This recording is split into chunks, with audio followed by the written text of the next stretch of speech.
Hey everybody, it's good to talk to you. I know it's a little bit weird hearing my voice through a video.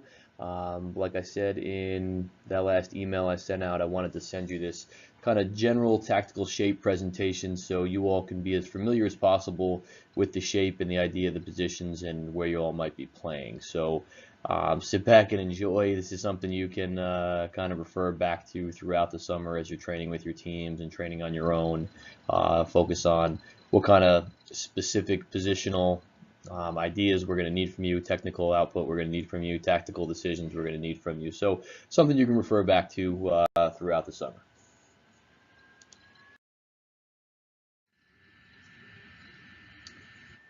The first thing we're really looking for is just to give you the general sense of the shape. So I'm sure a lot of you have played maybe primarily in a 4-3-3 is generally the biggest formation that most everybody else is using. You might also not be very familiar with a numbering system on a soccer field.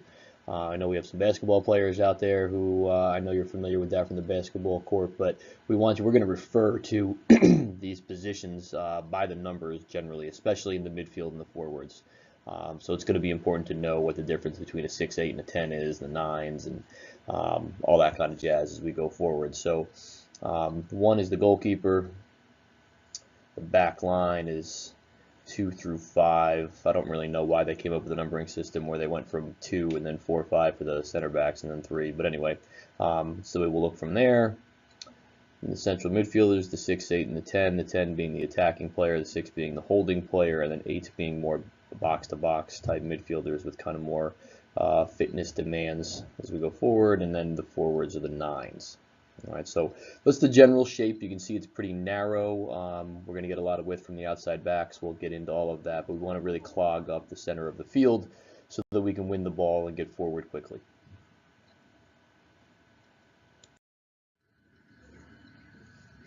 So what you just have here is basically a list of every returning player in alphabetical order and the positions they might play, and then all our incoming players are you guys listed after them again in alphabetical order. Hopefully I've got this correct in alphabetical order. You can judge me later if I'm wrong, but a few of you are in a few different spots. As you can see, a lot of players are in a few different spots. So just kind of an idea of where we might see you on the field. Some of you are about 4 spots. I think that's Sydney primarily is in about 4 spots, though we've talked to her about playing outside back. If you have a question primarily about where we see you on this, feel free to email me or text me or call me, whichever one you want. But we just wanted to kind of list that out. Now, if you think you can play in a different position and we don't have you listed there, that's fine as well. What we also want you to understand is the competition at each spot. We're going to have a deep roster, obviously, as you can see in front of you. We're going to have a lot of competition in each place, and hopefully that brings out the best of us. It's definitely brought out the best in us this fall, this spring season as we've competed against each other and had some very good results. So looking at this, understand how important it's going to be to come in fit, to come in having gotten your touches on the ball and be ready to compete for time moving forward. All right, so getting into the positions specifically. So the outside backs, right and left backs, maybe your coaches call them full backs, either way. It's a traditional back 4. I'm not going to sit here and read everything to you. You're all very capable of reading. The big things for us are be able to get wide as soon as we win the ball, and wide in the middle third and wide in the attacking third as well. So as you can understand from looking at this, you're going to have a very high fitness level to be able to handle the attacking and defending demands of the position. Midfielders get the ball, the 8s get the ball. We're going to expect both outside backs to get into the midfield third to help us provide width. If we're attacking down one flank and you can overlap in the attacking third from the outside back, again, that's going to have to happen. Choosing people to play these positions always comes down to defending first, so quality 1v1 defending, understanding the shape, understanding when to get up, when to hold, when to drop, how to shift across. I mean, we'll go through all that in future presentations, which we'll also send out, and we'll train it nonstop in pre-season.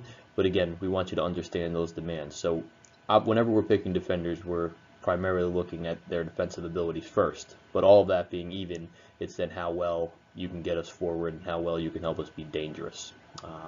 So from a technical standpoint, being able to open up and get us forward.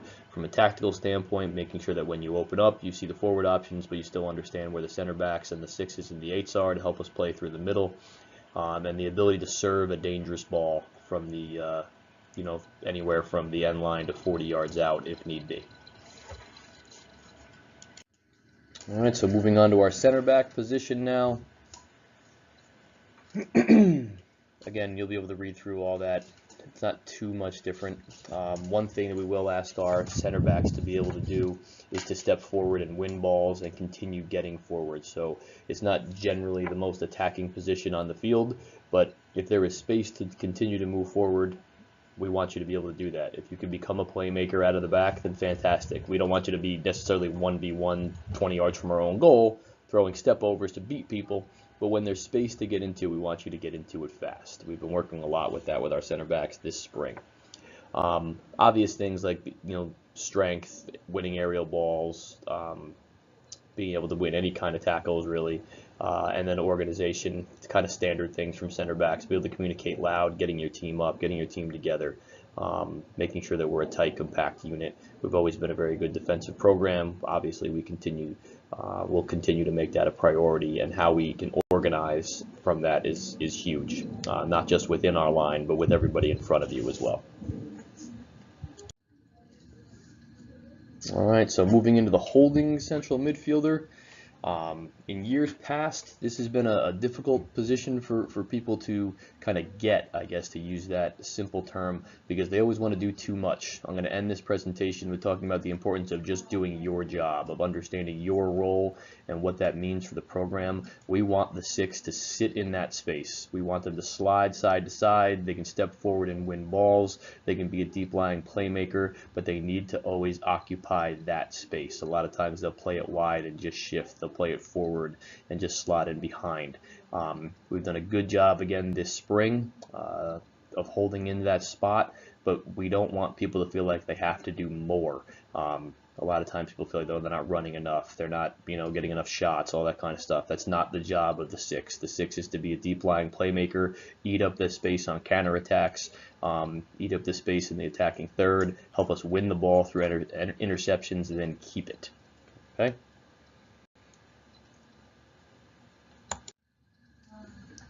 All right, moving on to the 8s. The 8s, probably with the outside backs, have the highest fitness demand in the team. They're going to have to be able to play box to box. They'll have to step out to the opposing team's outside backs. They might have to drop back in at certain points next to the 6 to be able to eat up those kind of passing lanes into forwards. So they've got a lot of tactically demanding fitness runs to make going forward. Technically, we just basically want them to play the way they face. When you receive the ball, can you turn?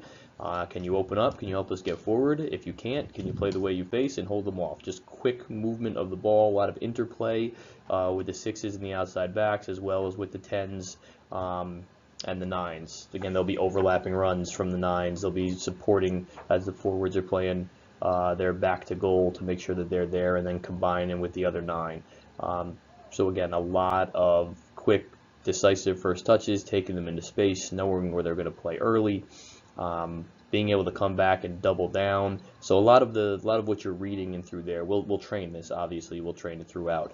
There's a lot to those positions, but the big thing for this is they're not wide midfielders. They might bounce out wide from time to time, but they're not wide midfielders. They're still central midfielders, forming a diamond in the middle with the 10, as you'll see in the next slide.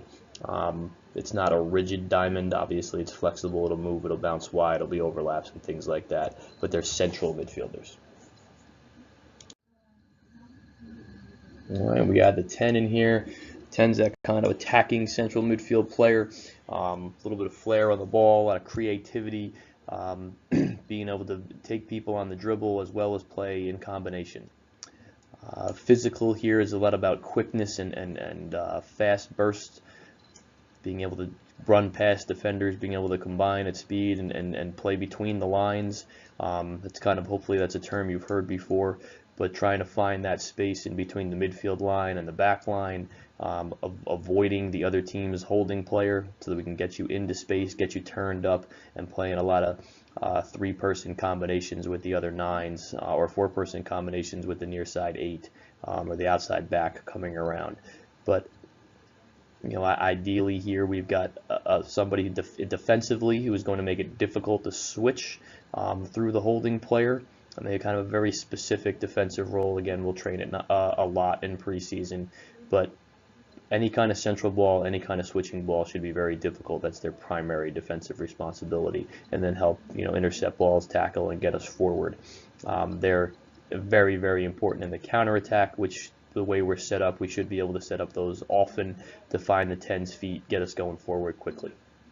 All right, from a technical standpoint, we're going to need this player to be able to hit a lot of different types of balls, delicate chips over the top, switching balls, shots from distance, passing off the dribble to try and create those wall passes and overlaps and those kind of ideas. So you need a lot of technique to play there, but also a lot of technical creativity outside of your foot, inside your foot, back heel, sole rolls, that kind of stuff. All right, and then we'll just add the forwards in here. The forwards are always moving as a pair. That's going to be very important here, that the two nines are always somewhere 15 to 25 yards apart.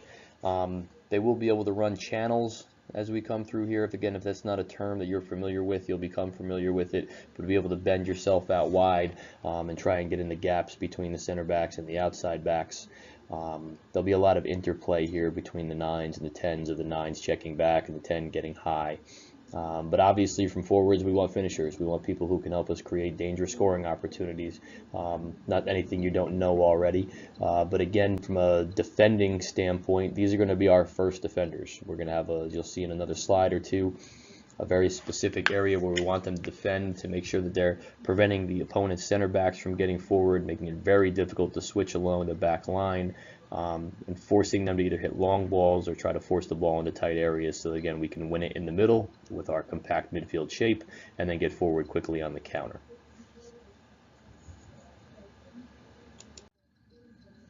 All right, so just moving into our general basic shape, there'll be a little bit of movement here. Right, you see the outside backs getting big, everyone just getting a little bit more space as you go through. You want the outside backs to be able to get forward like we talked about. Forward shifting side to side, again, like we talked about, staying together so they can always combine with each other and play off of each other. That's what I was talking about with the 9 and the 10 switching positions. Those are very fluid spots. We need everybody in the 9 to be able to check back into that space. We need everybody in the 10 to understand how to read that and then get forward. Okay, and then just the general defensive shape. So as we were before, now we've lost the ball. All right, there's our red line of confrontation. So unless it's a pressing situation, meaning we have maybe 6, 7, 8 players above that red line, we give them the ball away and we can press it right away. If that's not the case, then we're all going to drop back below that line, nice and tight. Okay, lateral compactness of about 25 yards, meaning across the field, outside back to outside back, should never really be too much longer than wider than 25 yards. You can see the midfield diamond. It's about 15 to 20 yards apart through any of that kind of space. All right, and then from top to bottom, meaning we're closing up the space between the lines, and the goalkeeper's got to play high there as well. All right, so just in a whole here, what the purpose of this is to get everyone to understand that individual role within the whole, right? So you don't have to necessarily know everybody else's role, but you do have to know how your role relates to theirs and how when they move, you move, and we're constantly supporting each other all over the field in the attack and while we're defending. Okay, so we just said right there. So in order to be great at the basics, you have to know your role and own your role, right? You don't have to be amazing at it. You don't have to be the world's best finisher if you're a center back, right? You don't have to be the world's best dribbler if you're a number 6. Just know what those roles are and focus on those things. All right, they're all listed for you in all those slides. Go back and take a look at them. Pause the presentation. They're all there for you. If you've got questions, make sure you can ask. You can ask me. You can ask Brad. Obviously, you can ask any of the players. The players on those lists that you see who's playing where, feel free to reach out to them and ask them what those expectations are and what they should be working on. All right. So discipline and patience, especially defending. You're going to hear us say that a lot. We don't want people chasing all over the field like crazy. We do always defend with 10 people, right? We always attack, or we defend with 11 people, sorry, don't forget my goalkeeping friend, and attack with the same. When the goalkeeper has the ball, can they start us out quickly? Can they help us build out of the back? Everyone's involved in everything. And that's why we need that intelligent work and that discipline of our own role within the system. All right, and this is what I said before, we want people to just do their job. As long as everyone's doing their job to the best of their ability and understanding how their job is related to others, not that they have to do somebody else's, but communicate it and support it and move as needed, then we're going to have a great season. Okay, we don't expect you to have everything of this memorized by the time you come in. We don't expect you to be experts at it. Again, this is just an introductory standpoint here, an introductory little presentation to understand where we think you might be playing and then what's expected from those roles. Okay, be in touch with any kind of questions. We will send more of these out, probably just in regular presentation form instead of video, but always make sure that you're talking and always make sure that you're working hard. All right, talk to you guys soon. Take care.